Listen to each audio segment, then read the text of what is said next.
우리 1절과 2절 말씀 같이 한 목소리로 1절과 2절 합독하겠습니다. 시작. 하나님께서 태초에 하늘과 땅을 창조하셨습니다. 그 땅은 형태가 없고 비어 있었으며 어둠이 깊은 물 위에 있었고 하나님의 영은 수면 위에 움직이고 계셨습니다. 아멘. 앉으시면서 이는 하나님의 말씀입니다. 서로 인사해요. 일어난다는 것은 경외한다, 또 중요하게 여긴다, 이런 고백입니다. 말씀을 중하게 여기는 우리 모두가 되기를 원하고요. 처음에 몇 번 할 때는 또 새로운 각오가 있겠지만 이것도 또 되풀이 되면 의미가 또 퇴색될 수도 있습니다. 중요한 것은 우리의 마음가짐인 것 같아요. 말씀을 늘 소중하게 여기는 우리 모두가 되기를 바랍니다. 잠깐 기도하겠습니다. 하나님 고맙습니다. 예배의 자리에 모아주시고 또 예배를 통하여 우리를 하나 되게 하실 하나님을 신뢰하고 기대합니다. 함께 말씀을 읽었습니다. 이 말씀이 하나님의 말씀인 것을 고백합니다. 더불어 이 말씀으로 우리를 또 새롭게 하여 주시기를 소망합니다. 예수님 이름으로 기도합니다.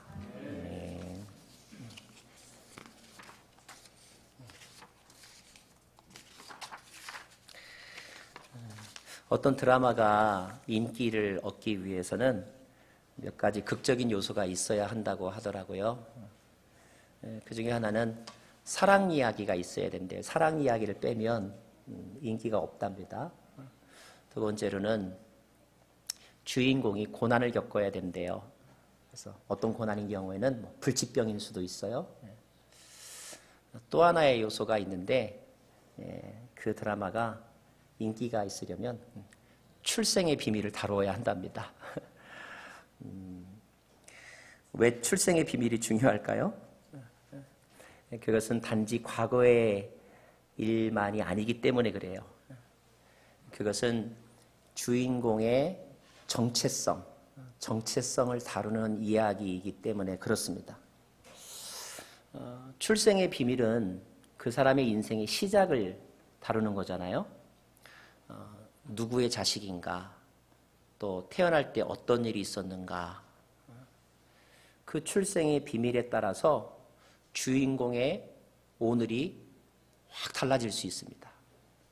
예를 들면 상속을 못 받는다고 생각했는데 상속자가 될 수도 있고요. 또 누구와 사랑하는데 그 출생의 비밀에 따라서 결혼을 할 수도 있고, 아무리 사랑해도 결혼하지 못하는 그런 결론을 내려야 될 때도 있습니다. 드라마의 전개가 이 출생의 비밀에 따라서 180도 달라질 수 있다는 거죠. 창세기는 이 세상의 출생의 비밀을 다루고 있는 책이에요. 너무 그 비밀을 이렇게 알려진 지 오래가 되어서 사람들이 비밀이라고 생각하지 않고 무시하는 경향이 있어서 문제이지요. 창세기는 굉장히 중요한 성경책입니다. 세상의 기원을 다루고 있어요. 단지 옛날 이야기가 아닙니다. 신화가 아니죠. 이 세상의 본질과 그리고 이 세상의 시작에 대해서 기록하고 있습니다. 그리고 그 일은 현재 우리가 겪고 있는 일과도 관련이 있고요. 그리고 앞으로 일어날 일에 대해서 우리가 어떤 방향을 정해야 되는지에 대해서도 영향을 주는 책이 바로 창세기입니다. 자, 그러면 우리가 창세기가 말하는 출생의 비밀이 무엇일까? 우리가 오늘 1장을 읽는데 몇 가지 그 메시지들을 함께 살펴보려고 합니다. 먼저 1장 1절에 보면 태초에 하나님이 천지를 창조하셨다라고 기록되어 있죠. 자, 여기서 배울 수 있는 중요한 메시지 같이 한번 따라하겠습니다. 우리는 창조되었다. 창세기에 첫 번째 메시지는 우리는 창조되었다. 이 말은 우리는 스스로 나지 않았다는 것입니다. 스스로 존재할 수도 없었다는 것을 말해요. 누군가에 의하여서 만들어진 존재. 이 점에서 성경은 이른바 진화가설, 진화론과 정반대의 고백을 하고 있습니다. 사실 이 자리에 있는 저와 여러분은 우리의 의지로 이 세상에 태어난 사람이 아무도 없어요. 태어나고 싶어서 태어난 분 손 들어보세요. 아무도 없습니다. 내 의지와는 상관없이 이 땅에 태어났습니다. 물론 우리는 살아가면서 자신의 노력을 통해서 무엇인가를 이루려고 합니다. 그리고 내가 어떻게 하느냐에 따라서 결과들이 달라지기도 합니다. 때문에 우리는 보다 적극적으로 그리고 주도적으로 살려고 하고요. 우리 인생에 대한 컨트롤 파워를 내가 사용하면서 살려고 합니다. 컨트롤 파워를 내가 가지고 있을 때 그때 우리는 우쭐하기도 하고 행복감, 만족감을 느끼기도 하지요. 하지만 여러분, 결정적일 때는 가만히 보면 우리의 의도나 우리의 소원이나 우리의 계획과 상관없이 어떤 상황 가운데 빠지게 되더라고요. 결정적일 때는. 예를 들면 태어나는 것, 예를 들면 죽는 것. 죽고 싶지 않은 소망은 누구나 가지고 있겠지만 그러나 죽음이 오면 죽음을 맞이할 수밖에 없는 것이 우리의 존재입니다. 비단 태어나고 죽는 것만이 그런가요? 이 세상에서 오늘 일어나고 있는 많은 일들도 사실 여러분과 상관없이 여러분에게 주어지는 일들이 참 많습니다.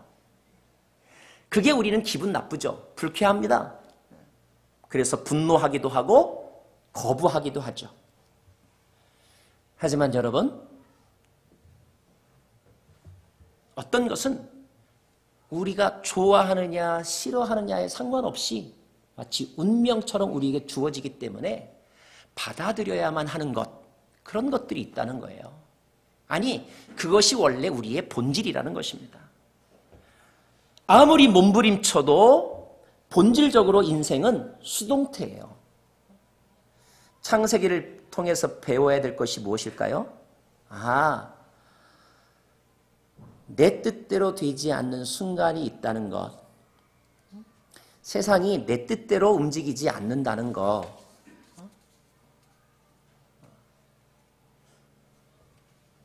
인생은 수동태라는 거. 이것이 창세기가 우리에게 주는 메시지입니다.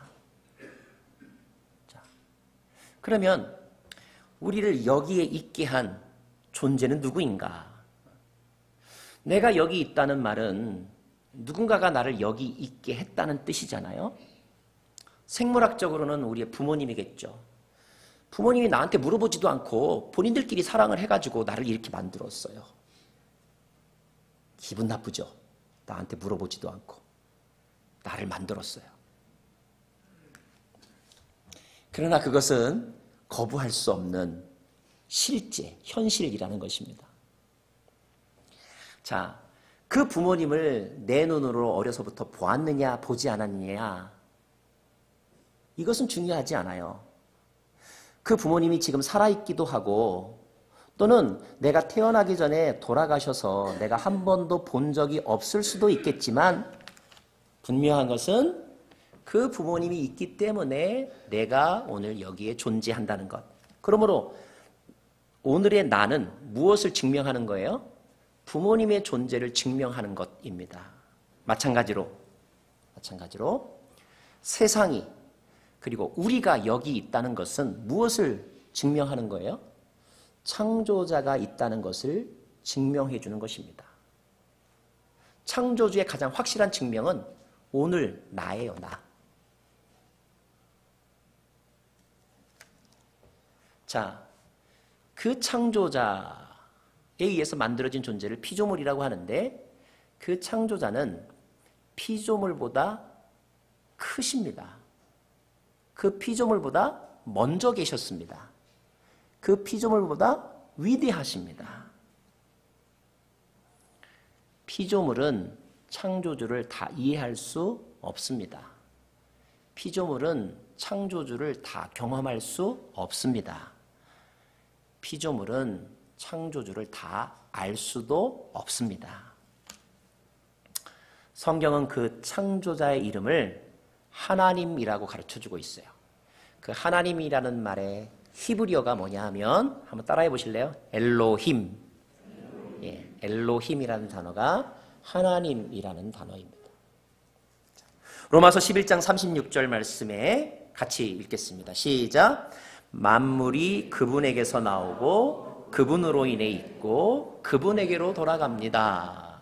예, 이것이 진리예요. 이것이 진리입니다. 그리고 성경은 모든 피조물들은 그 하나님께 감사하고 그 하나님을 존경하고 그 하나님을 예배해야 한다고 가르쳐주고 있습니다. 또 그분의 뜻을 아는 것이 중요하다고 가르쳐주고 있어요. 그런데 인간들은 그분에게 감사하는 것을 잊어버리고 삽니다. 그리고 인간을 이 땅에 존재하게 한 그분의 뜻에 대해서는 주목하지 않습니다. 어느 순간부터 무시합니다. 뭐에 관심을 갖습니까? 지금 나의 감정, 지금 나의 뜻에 대해서만 관심을 갖습니다. 또 어떤 때는 지금 나의 감정과 지금 나의 뜻으로 그분의 의도도 마음대로 왜곡하거나 해석하기도 합니다. 한국에서 1,300만 명의 관객을 동원한 국제시장이라는 영화가 최근에 있었습니다. 포틀랜드에서도 상영되었고 우리 성도님들 가운데 보신 분들도 있습니다. 사람들이 그 영화를 보고 소감을 말하잖아요. 뭐가 재밌었어, 뭐가 기억에 남어, 이렇게 소감을 이야기합니다. 그런데 그 영화가 한때 한국에서 굉장한 논쟁이 되었어요. 논쟁. 어떤 평론가가 그 영화에 대한 평을 쓰면서 뭐라고 했냐면 그 영화가 산업화 세대와 현 정부를 미화하기 위해서 만든 정치적인 의도를 가진 이데올로기적인 영화다. 이렇게 말을 했기 때문인데 그 말에 대해서 아니다, 그렇다. 또 그 영화를 보는 사람들이 많아지니까 이른바 정치인들이 또 그 영화를 가서 봤어요. 정치인이 그 영화를 보느냐 안 보느냐도 한국 사회에서는 굉장한 관심거리예요. 어떤 정치인이 이런 영화를 보면 막 욕으로 넘어가요. 또 반대로 이런 영화를 보면 오히려 막 사람들이 몰려들어요. 갑론을박 논란이 많았습니다. 저도 그런 논란을 보면서 고민이 될 정도였어요. 그런데 어느 날 그 영화를 제작한 감독이 모 방송 프로그램에 나와서 인터뷰하는 것을 보았습니다. 그가 이렇게 말하더라고요.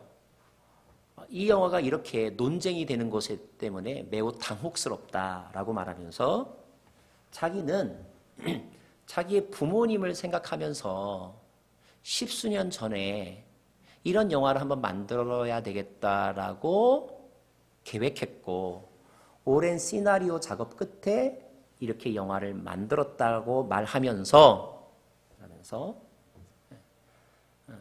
그냥 가족 영화로 봐달라 이렇게 부탁을 하더라고요.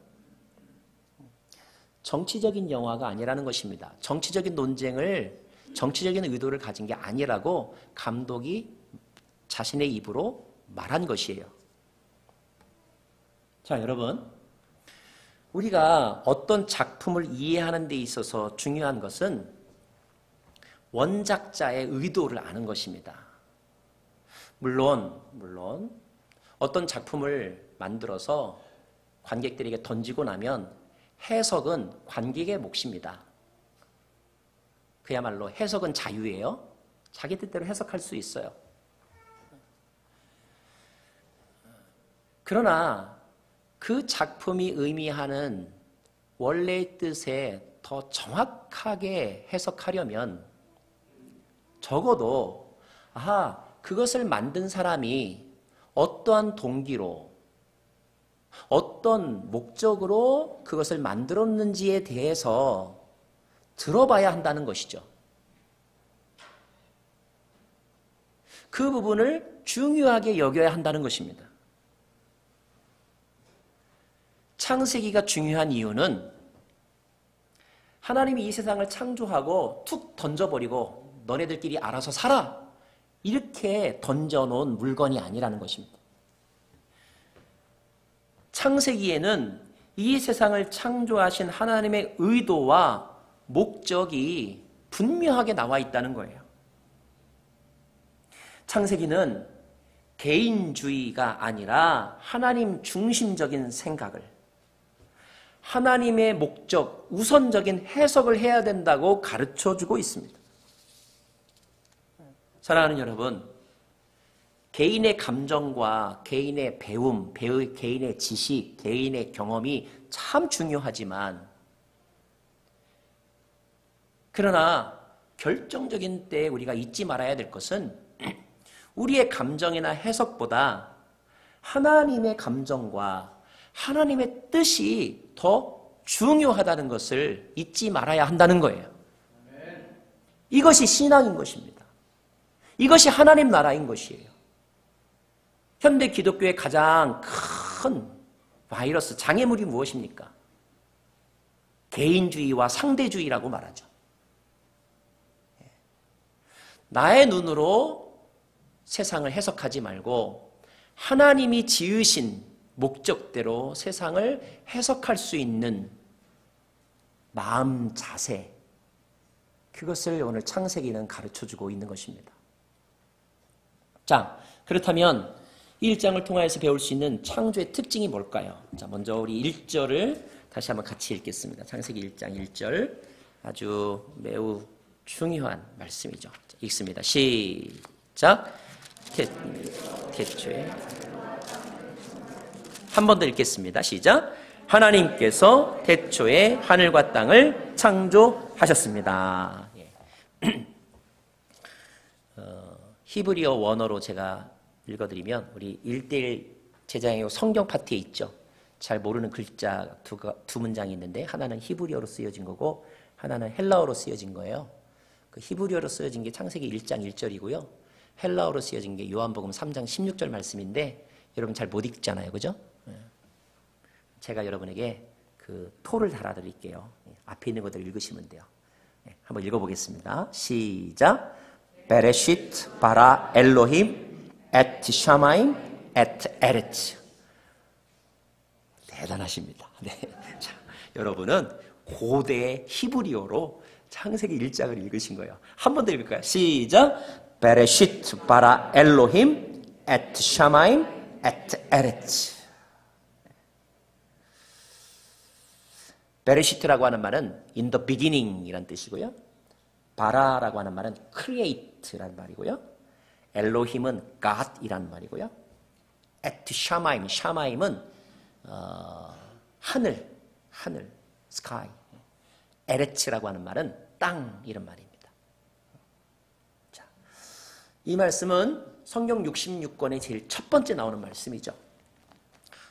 기억하셔야 될 것은 이 말씀은 설득을 위한 말씀이 아니라 선포입니다. 이 말은 여러분이 이해하느냐 이해 못하느냐, 증명할 수 있느냐 할 수 없느냐에 상관없이 하나님에 의하여 지음받은 인간이 하나님이 주신 지혜로 선포한 것입니다. 하나님께서 세상을 창조하셨다. 자, 이 말씀 속에 있는 의미 몇 가지를 살펴본다면 첫 번째, 이 창조는 좀 어려운 말인데 무로부터 창조되었다 이렇게 말합니다. 여기서 창조하다는 말, 이 바라라고 하는 말인데요. 바라. 이 바라라고 하는 말이 히브리어로서 성경에서 쓰일 때 꼭 하나님이 주어일 때만 이 단어가 쓰여졌어요. 예를 들어서 우리가 만들다 할 때 만들다, 제작하다, 구성하다 다 비슷한 의미잖아요. 그죠? make, 뭐 construct, 뭐 이렇게 다 비슷한 말인데 특별히 이 바라라고 하는 말은 주어가 하나님일 때만 사용되었습니다. 어떤 의미냐면 아무것도 없는 상태에서 만드셨다는 뜻이에요. 인간도 물론 제작을 합니다. 발명이라는 걸 하고 발견이라는 걸 하죠. 심지어 요즘에는 한국에는요 창조경제라고 말합니다. 인간도 창조를 한다는 거예요. 근데 인간의 창조는 뭐냐면 있는 어떤 재료, 이 재료와 이 재료를 화학적으로 결합하다든지 물리적으로 서로 조합을 해가지고 만드는 것이 인간의 창조입니다. 그런데 하나님의 창조는 원래 아무것도 없는 것에서 무에서 유를 만들었다. 이럴 때 쓰는 단어가 이 바라라고 하는 단어예요. 자, 그러면 이게 무슨 의미겠어요, 여러분? 이것입니다. 하나님이 만들기 전에, 하나님이 계시기 전에, 하나님이 임재하기 전에 우리는 아무것도 아니었다는 뜻이에요.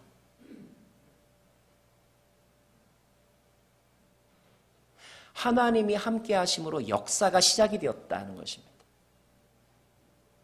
우리에게 있어서 meaning, 의미라고 하는 것은 하나님이 함께 하실 때 비로소 의미가 시작이 되었다. 이것이 성경의 가르침입니다. 또 하나, 하나님은 말씀으로 창조하셨죠? 자, 우리 3절 말씀을 같이 읽겠습니다. 3절 말씀. 시작. 빛이 생겼습니다. 6절 말씀도 하나님께서 말씀하시기를 물 가운데 공간이 생겨 물과 물을 나누라 하셨습니다. 이처럼 하나님께서 공간을 만드셔서 공간 아래 물과 공간 위에 물을 나누시니 그대로 됐습니다. 창조하실 때 어떻게 창조하셨냐면 말씀으로 창조하셨다는 거예요. 자, 하나님이 계셨는데 하나님이 자신의 뜻이나 자신의 존재를 나타내는 수단이 뭐였냐면 말씀이었다는 것입니다. 근데 이 말씀은 단지 소리가 아니었다는 거예요. 그 말씀은 창조의 능력을 가지고 있었습니다. 하나님은 말씀하는 존재이시며 세상은 그 말씀을 들음으로 만들어졌다는 거예요. 자, 우리 인간들도 말을 하죠. 요즘엔 말하기가 얼마나 조심스러운지 모르겠어요.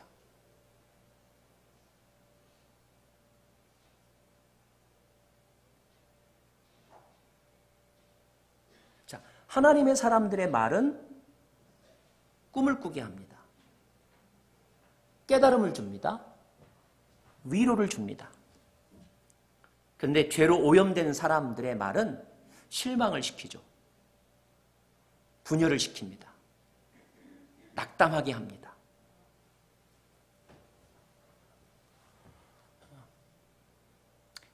저는 저와 여러분이 하나님의 말씀을 따라 창조의 언어를 사용할 수 있기를 원합니다. 그런 문화가 만들어지길 원해요. 누구나 다 말하고 싶어 합니다. 그런데요, 여러분, 인간의 본질은 말하고 듣는 존재가 아니라 듣고 말하는 존재라는 거예요.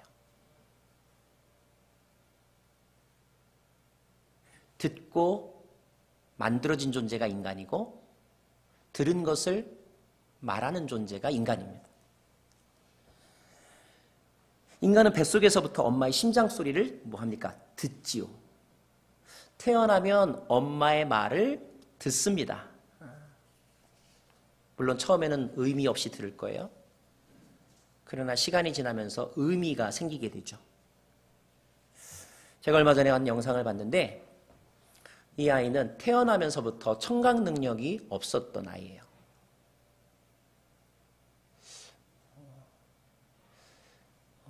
태어난 지 7주가 되었을 때 과학기술의 도움으로 보청기를 해서 비로소 처음으로 이제 소리를 듣습니다. 처음으로 소리를 듣는 거. 우리는 소리 듣는 것을 당연하게 생각했는데 이 영상을 보니까 당연한 게 아니구나 라는 것을 알게 되었어요. 저는 그 장면이 너무 이렇게 감동스러워서 여러분과 좀 같이 먼저 좀 나누고 싶습니다. 못 듣다가 난생 처음으로 소리를 듣는 아이의 표정을 한번 보세요. Hello, Lachlan. Here we go. Well, hello. Oh, darling. Darling. Oh, He's listening. See you. Hi. Gorgeous.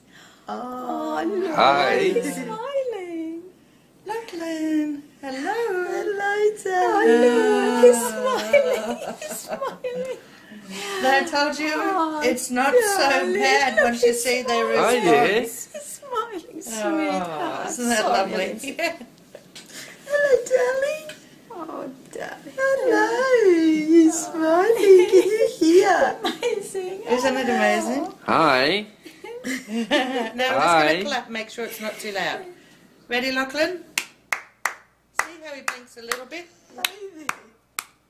But he stops, so He stopped his, it's okay. it's not too loud. And he's not blinking when we talk. Yeah, boy, darling. Yes. Hi there. It was a reaction, wasn't it, when the few minutes came on? When they stop like that, they're listening. Yeah, yeah. How gorgeous. And what a nice What a smile. big difference, isn't it? So it's never too young. Oh, there's a smile. Okay, can you turn?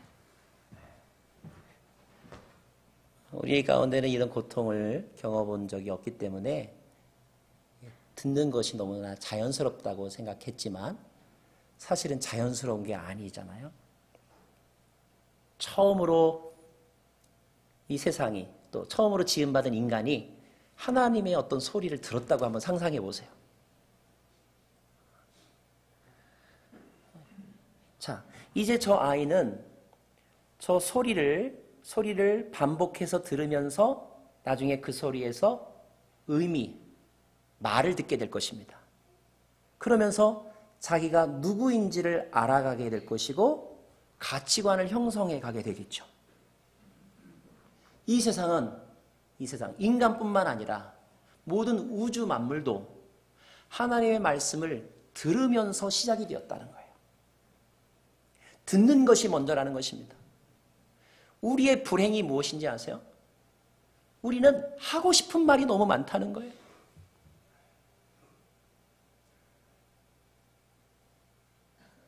하고 싶은 말이 많을 때가 가장 많이 들어야 될 때이다.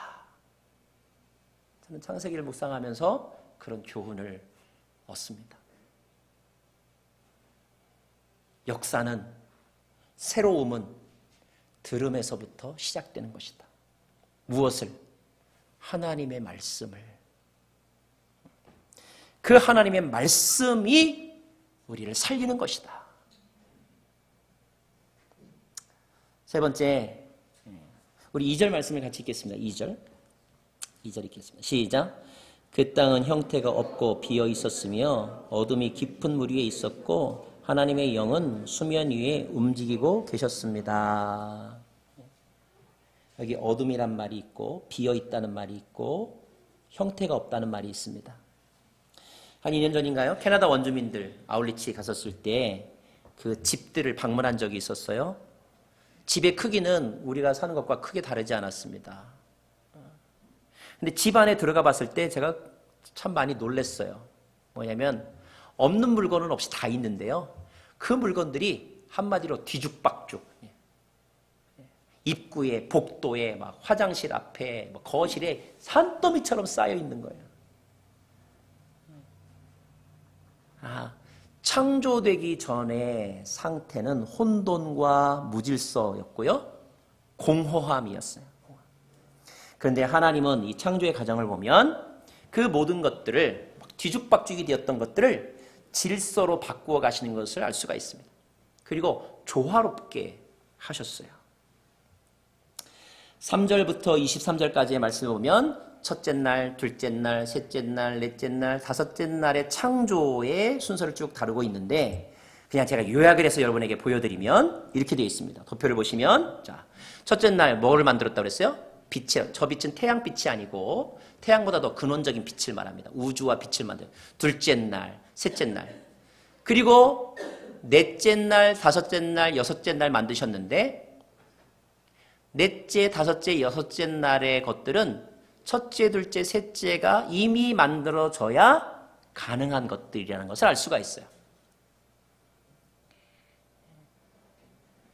공간을 먼저 만드시고 그 다음에 그 안에 들어갈 내용들을 만드셨다는 뜻입니다. 자, 이 메시지에서 우리가 배워야 될 것은 무엇이냐면 하나님은 질서의 주인이시라는 거예요. 질서가 무엇입니까? 평화라고 하는 것은 질서가 바로잡힌 상태가 평화입니다.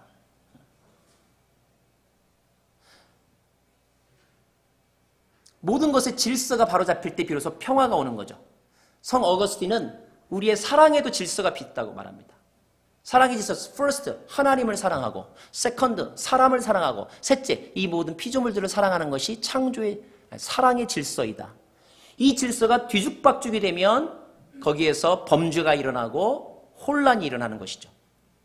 우리의 마음에 질서가 필요하죠. 영의 사람은 잘 정돈되어 있습니다. 생각의 우선순위가 정돈되어 있어요. 살림살이도 되게 정돈해서 사시더라고요. 질서 있는 삶. 하나님의 말씀에 의한 질서, 이것이 평화입니다. 평화. 여러분과 저의 마음 가운데 순간적으로 혼란스러울 때가 있어요. 복잡하고 산만하고 뭐가 뭔지 모르겠고 무엇을 어떻게 해야 될지 모를 때가 있습니다. 혼돈의 상태이죠. 그럴 때 하나님께서 우리에게 말씀을 주시면 그 말씀을 들을 때 우선순위가 정해지는 것이죠. 선후가 정해지는 것입니다. 그러면 질서가 잡히게 되고 평화가 오는 것이죠. 혼돈 가운데 계신 분들에게 오늘 주의 말씀 빛이 있으라 선포되기를 원합니다. 혼돈 가운데 불안 가운데 있는 분들에게 예수님의 말씀 평강이 있으라 임하기를 원합니다. 그래서 더 이상 여러분의 삶이 우리의 삶이 복잡하지 않기를 원합니다. 창조를 경험한 사람은 질서 가운데 평강을 누리는 것입니다. 네 번째,